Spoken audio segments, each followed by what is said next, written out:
युद्ध पाई तेल दर रे निया महंगा हैला खाइबा तेल आगु को बढ़िबो पेट्रोल डीजेल दर मध्यप्राच्यर महायुद्ध प्रभाव रे सारा विश्व रे देखागलानी संकट जळुछि ईरान आरब आउ जाळुछि तैल दर युद्ध थमिबार ना धरु नथिबा बेले तेल दर को नै छानिया लोके युद्ध भितरे बढ़िछि खाइबा तेलर दर लिटर पिछा 10 टंका बढ़ी जाइछि खाइबा तेल कटक मालगोदाम रे रिफाइन तेल आगरु लिटर पिछा 160 टंका बिक्री हेउतिबा बेले एबे 3 रु 4 दिन भितरे वृद्धि पाई 170 टंका रे पहुंचीछि सेपरि पामोलिन तेल मध्य लिटर पिछा 5 टंका बढ़ी जाइछि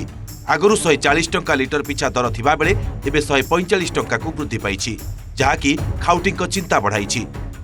तार छुआ पिला घर आम जहा कले भी गोटे तेल दरकार भजारे टिके तेल जहाँ भी रोषे करू से तेल आमर दरकार देख बाबू आणिकी कखार फुल थोइचंते मु करि परने तेल पई तेल दर दाम बढ़ी ना मध्यवित्त श्रेणीर लोक भी पाऊनाती आम कष्टे मष्टे आम अल्प कि आडजस्ट कर दो छुआ पिला घर आज पिज्जा खाइबे आज पास्ता खाइबे जहाँ भी किसी गोटा तेल दरकार निहाती तेल दरकार टिके टिके काम करूँ आम ना ना कमी देले आम सीझा मिजा खाई पार किंतु पिला माने तो खाई परिबे ना पिला छोट पिला से माने कोन खाई परिबे आम खाई पार जो तेल आम बाहर देश रु आमदानी करछे जोटा इंपोर्टेड एडिबल ऑयल माने खाइबा आमदानी करथवा खाइबा तेल से तेलर टिके दर वृद्धि घटिछि एवं वास्तव में वर्तमान जो माने इंपोर्ट करूछन्ती जो माने आमदानी करूछन्ती जो रेट करूछन्ती ताटो बहुत कम रेट रे वर्तमान राज्य रे अवेलेबल अच्छी किंतु जदि सोर्सेस प्राइस बढ़ी जीवो ये दर सबुदिन यही रहिबो तार किछि निश्चित नुहे तेणु मु आपण मान माध्यम रे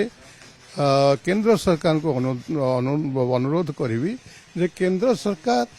सेमानकर केते गच्छित अछि सेमानकर जो इंपोर्टेड करछन्ती तार लैंडिंग कॉस्ट कोन पड़िछि ताकू तीक्ष्ण नजर रखंतु एवं सेमान को यदि सठिक भाव में निर्देश सरकार देवे ताले दर वृद्धिर संभावना मध्यप्राच्य युद्ध परिस्थिति जोगु अशोधित खाइबा तेल जहाज गुड़िक ठीक समय पहुंची पारु नथिबारु एपरि समस्या सृष्टि होइतिबा कुहा जाउछि कारण रूस यूक्रेन देशरू रिफाइन और मालेशिया इंडोनेशिया आदि देशरू पामोलिन तेल भारत को आमदानी होइथाय सेबडे युद्ध पई अशोधित तैल दर रे भी लागिछि निया आज अंतर्जातीय बजार रे अशोधित तैल दर $115 रे पहुंची 2022 पर प्रथम थर पई प्रति बैरेल पिछा $115 अतिक्रम करिछि दर अशोधित तैल $150 छुई जीवो बोली एनालिस्ट मानकर आंकलन आर मूल कारण रही जे स्ट्रेट ऑफ हॉर्मुज बाटे जो तेल न आसीबा सी जेतिकी बड़ चिंतार विषय ता सहित मध्यप्राच्य रे तेल उत्पादनकारी देश माने तेल उत्पादन बंद करने को बाध्य होइचंती जेहेतु तेल मूवमेंट हो पारुनी तांकर उत्पादन करिथिबा तेल रखिबा को जगह नथिबारु से तेलर उत्पादन बंद करने आरंभ करदेलेनी बहुत रिफाइनरी बंद कर सारे जहाँ जो विश्व को जेतिकी तेल मध्यप्राच्य जाउथला ताटा इंपैक्टेड हो गला एटा को जेतेबेले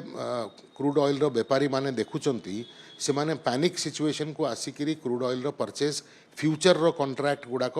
महंगा रेट रे किनिबा आरंभ कलेनी जोथि पई कि आज $118 छुईकिरी $107-108 रे एने रहिछि अशोधित तैल मध्यप्राच्य रे बढ़ुथिबा उत्तेजना और हॉर्मुज प्रणाली देई जोगाण बाधाप्राप्त हेबा जोगु अशोधित तैल दर वृद्धि पाइछि विश्व शक्ति बजार रे अराजकता मध्य रे आगु पेट्रोल और डीजेल दर वृद्धि पाइबा संभावना रही तेबे भारत सरकार वर्तमान जाए पेट्रोल और डीजेल दर बढ़ाई नथिबा बेले युद्ध जारी रहिले आगु दर बढ़िबार आशंका रही ब्यूरो रिपोर्ट ओटीवी।